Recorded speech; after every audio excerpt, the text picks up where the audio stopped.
Hello and welcome to the Dacia Duster Explorers YouTube channel. My name's Adam and I'm one of the Dacia Duster Explorers.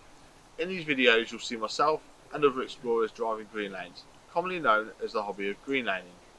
Some of these lanes can be easy, some can be incredibly difficult if not dangerous, but all offer a beautiful feeling of escapism.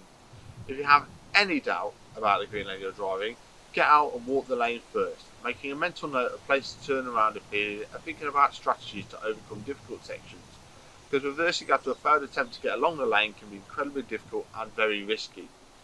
We abide by the Green Lane Association Glass Code of Conduct for driving these lanes and respect all others using the lanes, including horse riders and walkers, as we all have a part to play in keeping these routes open for everyone. If you're thinking of green laning yourself, please consider joining the Green Lane Association to help fight to keep these lanes open and to help you understand more about this hobby. They also have a Trailwise 2 website which will significantly aid in your planning. Please don't forget to like and subscribe to the YouTube channel to get updates on new videos and check out our previous massive video collection.